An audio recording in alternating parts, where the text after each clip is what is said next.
अस्सलाम वालेकुम, welcome to my new blog. आज के इस ब्लॉग में मैं आपको बताऊंगी कि दिल्ली से ताजमहल तक आप सिर्फ 1000 रुपीज़ में कैसे जा सकते हैं। मेरे साथ है मेरा बेटा अहमद, जो कि ज़्यादा बड़ा नहीं है। रात के भी बज रहे हैं 4:30 और मेरी कोशिश तो यही है कि मैं जल्दी से अपनी ट्रेन को पकड़ लूँ।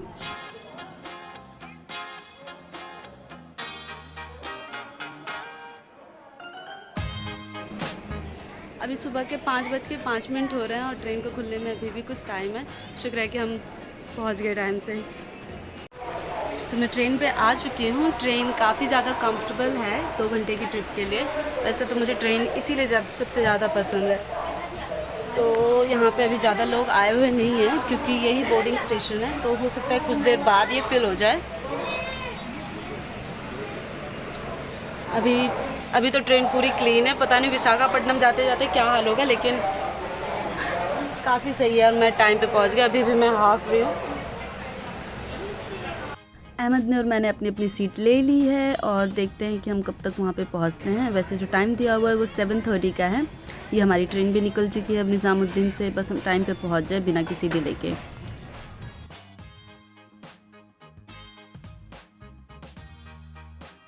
अगर आप अपने साथ छोटे बच्चों को ले जा रहे हैं तो ट्रेन एक बहुत ही बेटर ऑप्शन हो सकता है, क्योंकि इसमें बच्चों को प्रॉपर स्पेस मिलेगा, तो वो आपको ज़्यादा तंग नहीं करेंगे।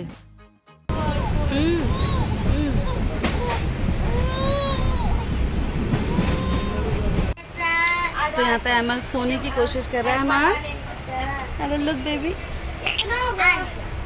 अहमद, आपको नींद आ रही है? आप जल्दी से सो जाओ। सो गए ना? चलो सो जाओ, जल्दी से सो जाओ।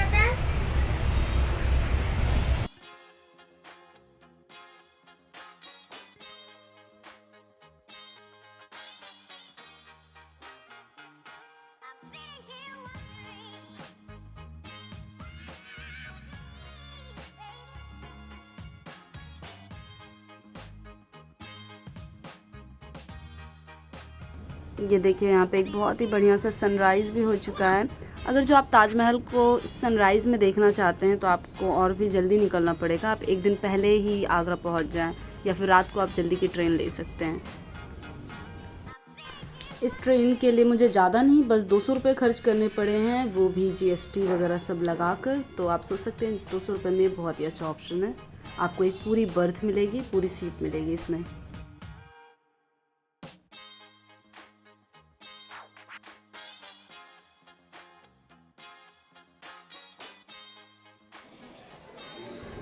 हमारी ट्रेन आगरा कैंट पहुंच चुकी है। हम 7:52 पे पहुंचे हैं, तो कुछ 15 मिनट हमारी गाड़ी लेट हुई यहाँ पे।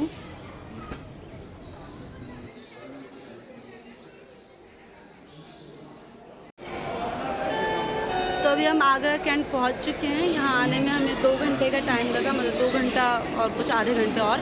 हमारी गाड़ी 5-10 मिनट थोड़ी लेट हो चुकी थी। यहाँ से हम डायरेक्ट लेंगे कुछ ऑटो वगैरह, और सबसे पहले देखिए कि ताजमहल, जो कि बहुत ही ज़्यादा इम्पॉर्टेंट है। तो चलो बाहर निकल के देखते हैं कि यहाँ पे क्या है बेटर ऑप्शन। तो ये अब हम आ चुके हैं आगरा कैंट रेलवे स्टेशन में। आप ये पूरा स्टेशन यहाँ से देख सकते हैं।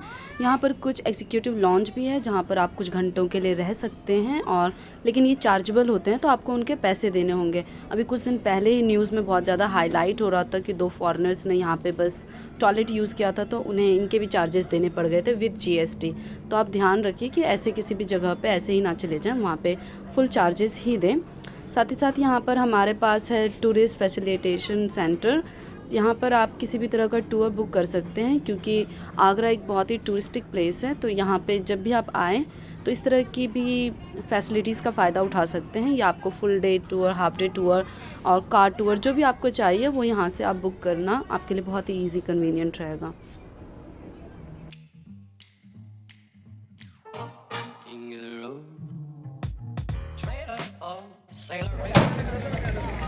हम अभी आगरा कैंट के बाहर हैं। यहाँ स्टेशन के बाहर आपको बहुत सारे ऑटो वाले मिल जाएंगे जो आपको बोलेंगे कि हम तो 100 रुपये लेते हैं ताजमहल जाने के लिए, आइए आप प्रीपेड टैक्सी के पास जाए। लेकिन अब जब वहाँ पे जाएंगे तो चाहेंगे कि आप उनसे फुल डे टूर करें, और जब आप नहीं करना चाहेंगे तो वो बोलेंगे फिर आप बाहर से ले लीजिए। तो बेहतर है कि आप डायरेक्ट ही बाहर जाएँ, प्रीपेड के चक्कर में ना रहे। अगर जो आपको दिन भर के लिए रिज़र्व करना है तो आप ज़रूर यहाँ से बुक कीजिए, वरना आप बाहर ही जाइए। तो अभी हम डायरेक्ट बाहर जा रहे हैं, वहीं से कुछ देखते हैं। तो अब हम बाहर आ चुके हैं। यहाँ बाहर से मैंने एक शेयरिंग रिक्शा लिया है जो कि सिर्फ 20 रुपीज़ चार्ज कर रहे हैं वहाँ जाने के लिए। तो ये सही है, आप जितने भी लोग हैं उसके हिसाब से दे दीजिए और उनसे तो सही रहता है, वही चार्जेस पड़ रहे हैं बस ये एक शेयरिंग के नाम पर। तो आप अगर जो सिंगल ट्रैवल कर रहे हैं तो बहुत ही सही रहेगा।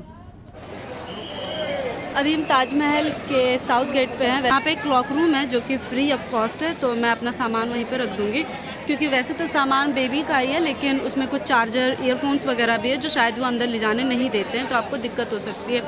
और फूड वगैरह भी अलाउड नहीं करते। अगर जो आपके पास छोटा इन्फेंट बेबी है तो आप इसकी वाटर बॉटल, मिल्क की बोतल ले जा सकते हैं, लेकिन आपको खाना वगैरह ले जाने नहीं देंगे। अहमद देखो, तो मैं यहाँ पे आ चुकी हूँ। मैंने सोचा था कि मैं टिकट ले लूँगी ऑनलाइन ही, लेकिन मेरे ट्रेन का कुछ पता नहीं था, अगर जो डिले हो गया तो जो थी ऑनलाइन बेकार हो सकती थी।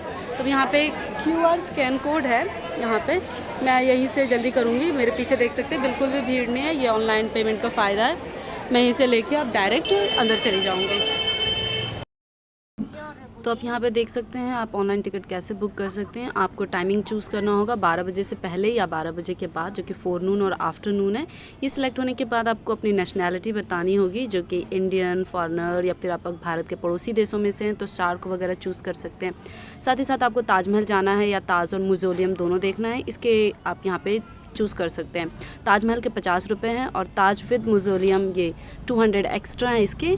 तो आप बाकी की डिटेल्स भर सकते हैं और ये बहुत ही ज़्यादा इजी है। आप ऑनलाइन पे करने के बाद आपको किसी क्यू में खड़ा नहीं होना पड़ेगा। तो सारी डिटेल्स आप यहाँ पे देख सकते हैं। अगर आप ऑनलाइन बुक नहीं करना चाहते हैं तो यहाँ पे टिकट काउंटर्स भी हैं, आप जा सकते हैं। मेल और फीमेल की यहाँ पे सेपरेट लाइन है। ये देखिए, यहाँ पे बेहतर होगा कि आप सिर्फ ताजमहल के ही यहाँ से टिकट लें 50 रुपये, और अंदर जाने के बाद आप डिसाइड करें कि आपको म्यूज़ियम जाना है कि नहीं। म्यूज़ियम के लिए एक अलग से विंडो है वहाँ पर। यहाँ पर एक लॉकर रूम भी है, आप देख सकते हैं। क्लॉक रूम जाने से पहले आप बेवजह के सामान यहाँ पे रख सकते हैं और वो सामान जो अंदर अलाउड नहीं है, तो आप बड़े बैग्स भी रख सकते हैं, सूटकेस वगैरह। यहाँ पे पूरी लिस्ट बनी हुई है कि आपको ताजमहल में क्या अलाउड है क्या नहीं। तो यहाँ पे आप देख सकते हैं बिग बैग्स, फ्रूट, लाइटर्स, कोई भी ड्रोन कैमराज, ये सब बिल्कुल भी अलाउड नहीं है अंदर। अब हम चलते हैं अंदर ताजमहल के। कुछ सिक्योरिटी चेकिंग्स के बाद आप फाइनली ताजमहल के अंदर होंगे। ताजमहल में बहुत ज़्यादा गर्मी है। मैं सितंबर में आई हूँ फिर भी इतना बुरा हाल है, तो आप सोच सकते हैं कि आप यहाँ सिर्फ जनवरी दिसंबर में ही बर्दाश्त कर सकते हैं इस गर्मियों को। यहाँ पे आप ये सब रूम्स देख सकते हैं। जब ताजमहल बनाया गया था तो कहते हैं कि उसे 22 साल लग गए थे बनने में। ऐसे में जो मज़दूर वगैरह रहेंगे कहीं तो रहेंगे, तो फिर आज में जो उनके बड़े ऑफिसर्स थे, उन मज़दूरों में बनाने वाले बड़े आर्किटेक्चर, उनको ये सब रूम दिया गया था। तो यहाँ पे ऐसे कई सारे रूम हैं, कई सारी ऐसी गैलरीज़ है ताजमहल के सराउंडिंग्स में।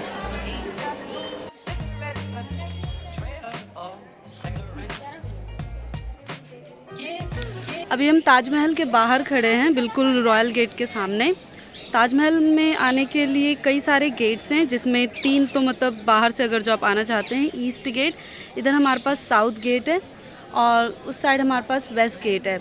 इन तीनों से ही आप एंट्रेंस ले सकते हैं। साउथ गेट ज़्यादातर बंद रहता है, तो आपको वेस्ट गेट से ही आना पड़ेगा।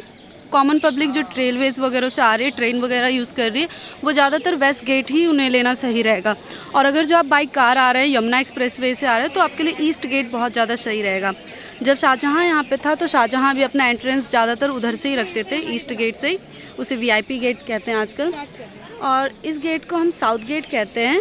साउथ गेट के उस पार पूरा अरब सराय है, जहाँ पे जब ताजमहल बन रहा था तो मज़दूरों को वहीं बसाया गया था। तो जो दक्षिणी द्वार है ताजमहल का, यहाँ पे अभी भी वो कॉलोनीज़ है ताजमहल के टाइम पे जो जिन लोगों ने बनाया था, उनकी फैमिलीज़ कई सारी यहीं रह गई थी, जो कि पश्चिमी देशों से आई हुई थी इन्हें बनाने के लिए। तो अब हमारे पास यहाँ पे रॉयल गेट है। रॉयल गेट आप देख सकते हैं, बहुत ही खूबसूरत है, नक्काशी की गई है, जिसे इनलेट भी कहा जाता है अक्सर। अगर जो मैं और पास जाऊंगी तो आप वहाँ पे कुरान की आयतें भी देख पाएंगे। इसके ऊपर वहाँ पे छतरी स्टाइल में गुंबद है। अभी हम रॉयल गेट के बिल्कुल सामने खड़े हैं। आप ये देख सकते हैं जो बीच की लाइन है, ये सीधा मुमताज़ के कब्र तक जा रही है। तो मैं ऐसा इसलिए कह रही हूँ क्योंकि ताजमहल को बहुत ही अंदाजे के साथ बनाया गया, बिल्कुल भी गलती करने की इसमें उम्मीद नहीं रखी गई थी। तो अब जैसे ही रॉयल गेट को पार करते जाएंगे आपको ताजमहल थोड़ा थोड़ा दिखता जाएगा। शाहजहाँ नहीं चाहता था कि आप इतनी अच्छी चीज़ को इतनी जल्दी देख ले, तो आपको थोड़ा सा तो मेहनत करना ही पड़ेगा। आप जैसे ही अंदर जाते जाएंगे आपको थोड़े थोड़े पिलर्स इसमें मिलते जाएंगे और लास्ट में जब आप इस रॉयल गेट को पूरा तरह से पार कर देंगे तो आपके सामने होगा एक पूरा जीता जागता ताजमहल। तो हमें इसमें धीरे धीरे अंदर जाना है, इस लाइन को फॉलो करते हुए जाएं और आपको मैजिकल दिखेगा सब कुछ। ये रॉयल गेट अंदर से है, आप देख सकते हैं कि अंदर भी काफ़ी अच्छे से काम किया गया है। जो इनलेड वर्क है, मार्बल्स के अंदर स्टोन वगैरह डाले गए हैं, वो अंदर भी बहुत है। तो यहाँ से आप अगर जो जाएंगे तो आपको ताजमहल बहुत ही पास दिखेगा रॉयल गेट से, लेकिन जैसे जैसे आप आगे बढ़ते जाएंगे ताजमहल दूर होता जाएगा। इस तरह के बहुत सारे इल्यूजन ताजमहल में डाले गए थे लोगों को भ्रमित करने के लिए। शायद यही एक वजह है कि ये दुनिया के वंडर्स में एक है। ताजमहल के लेफ्ट हैंड साइड में यहाँ पर एक फ़ोटो गैलरी भी है। इसमें सारे प्रीहिस्टोरिक टाइम से अभी तक की सारी हिस्ट्री दिख रही है। यहाँ पे आप देख सकते हैं इजी वर्ड्स में सब कुछ लिखा हुआ है। ये हमारे अशोकन पिलर्स के बारे में है। ये देखिए हमारा सारनाथ का पिलर है जो कि हमारा नेशनल एम्बलम भी है। यहाँ पे ऐसे ही आपको with pictures, detailing, with time period सब कुछ आपको मिलेगा। जितने भी ये देखिए यहाँ पे मॉनेस्ट्रीज़ की डिटेल्स दी हुई है। ये हमारे गुप्ता पीरियड के बारे में है। ऐसे ही आप आगे जाएंगे तो आपको अलग अलग टाइम पीरियड में क्या क्या हमारे पास मूर्तियाँ हैं, कहाँ पर है, कितनी सारी सिटीज़ हैं हमारे पास हिस्टोरिकल, सबकी डिटेल्स यहाँ पे दी हुई है। तो आपके पास अगर थोड़ा ज़्यादा वक्त है तो आप इसे एक्सप्लोर कर सकते हैं। तो अभी हमारे साथ डैनियल है। डैनियल आपको हिंदी में ताजमहल के बारे में बताएंगे। तो Daniel, okay Daniel, where are you from? Italy. Okay, Italy, nice. So say something about Taj Mahal. Anything in Italian? Honestly, it's the second things are in the Seven Wonders. Yes. We have Colosseum, Exactly. you know. So it's good, you know. It's like a bit little part increasing yourself, so it's good. Okay, one word for Taj Mahal. In No, in English, general. yeah. Apart beautiful, it is very simple. It's true. Okay, so you can say Taj Mahal सुंदर है. Taj Mahal सुंदर है. Wow, perfect. Thank you, Daniel. Thank you.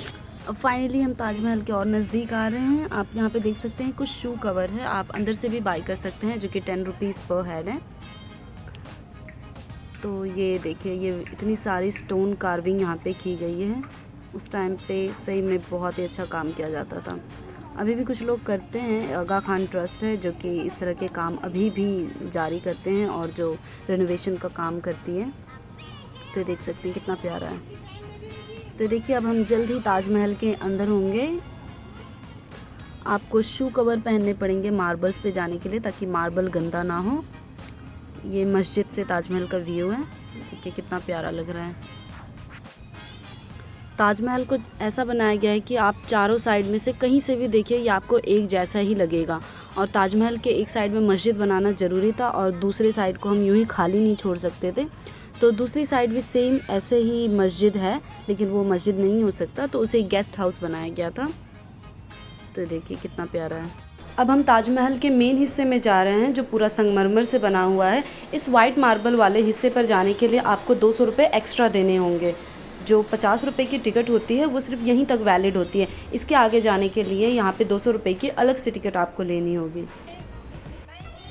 अब ये हमारी 200 रुपये की ticket है अंदर जाने के लिए, जहाँ पे शाहजहाँ और मुमताज़ की कब्र है। उसे देखने के लिए आपको 200 रुपये अलग से देने होंगे।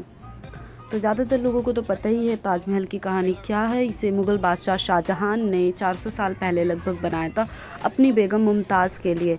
जब मुमताज़ की डेथ हो रही थी तो उस समय उसने शाहजहाँ को कुछ अनोखा अजूबा सा बनाने के लिए कहा था और बस उसके डेथ होते ही ताजमहल का कंस्ट्रक्शन शुरू हो गया था।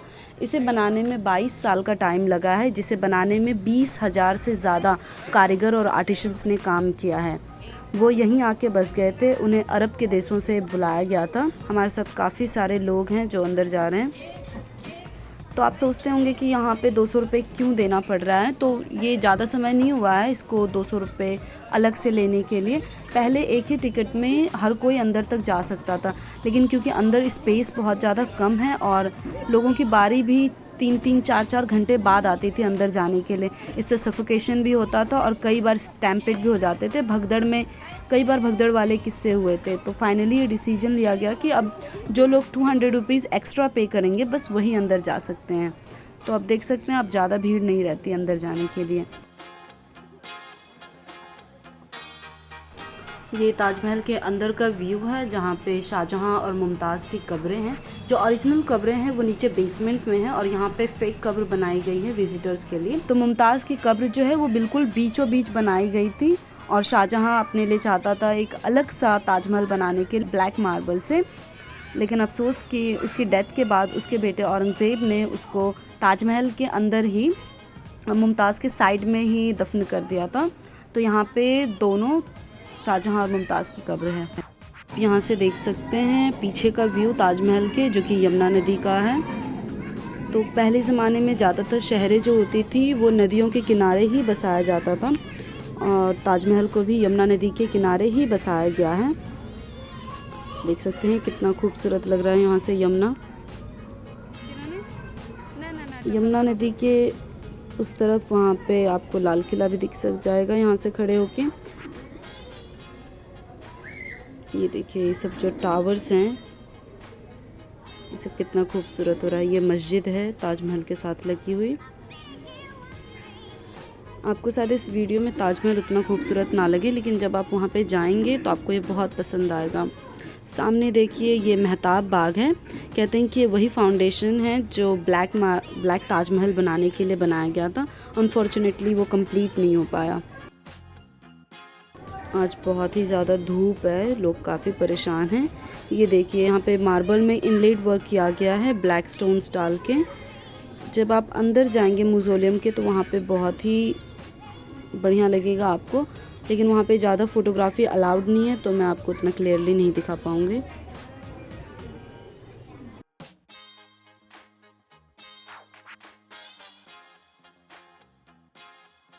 ये आप दूसरी तरफ देखिए मस्जिद की तरह ही सेम आर्किटेक्चर है, लेकिन इसे एक गेस्ट हाउस बनाया गया था क्योंकि हमारे पास मस्जिद सिर्फ वेस्ट की दिशा में ही हो सकती है। तो देखिए ताजमहल। अब हम ताजमहल से एग्ज़िट करने जा रहे हैं। ये लास्ट व्यू है इसका। यहाँ पे ताजमहल के वेस्ट गेट पर एक पोस्ट ऑफिस भी है। अगर आप दूर से ट्रैवल कर रहे हैं या फिर बहुत दिनों से बाहर हैं और अपनी फैमिली को कोई पोस्ट कार्ड वगैरह भेजना चाहते हैं तो यहाँ पर इंडियन पोस्ट का ऑफिस है। आप यहाँ पे एक पोस्ट स्टैम्प वगैरह ख़रीद कर अपनी फैमिलीज़ को पोस्ट कार्ड भी सेंड कर सकते हैं, जो कि बहुत कन्वीनियंट रहेगा। अब थोड़ा कुछ खाना वाना खाकर हम वापस दिल्ली की तरफ जाने वाले हैं। वापसी के लिए मैंने कोई ट्रेन बुक नहीं की है क्योंकि मैं कैब से जाने वाली हूँ। तो आप देख सकते हैं यहाँ पे काफ़ी सारे ट्रांसपोर्टेशन के ऑप्शन है वापस दिल्ली जाने के लिए। आप यहाँ से बसेस ले सकते हैं जो कि रेगुलर है, और साथ ही साथ आप कैब वगैरह भी ले सकते हैं। मैंने जो कैब ली है वो कुबेरपुर नाम की जगह से बुक किया है। वहाँ पे शेयरिंग कैब चलती है जो कि आपको नोएडा तक छोड़ देगी। वहाँ से आप देख सकते हैं। तो मेरा घर उधर से ज़्यादा दूर नहीं है तो मेरे लिए वही ज़्यादा सही रहा। तो उम्मीद करती हूँ आपको ये ब्लॉग हेल्पफुल रहा होगा। अगर जो आप इस बारे में कुछ भी पूछना चाहते हैं तो आप बेशक मुझसे पूछिए, और वीडियो को लाइक ज़रूर करें, चैनल को सब्सक्राइब करना ना भूलें और बहुत सारे कमेंट करें। अगर जो आप ट्रेन के बारे में कोई और जानकारी चाहते हैं तो कमेंट में #TheTrain लिखकर मुझे ज़रूर बताएं। मैं नेक्स्ट वीडियोस पे बनाने की कोशिश करूँगी। Thank you so much.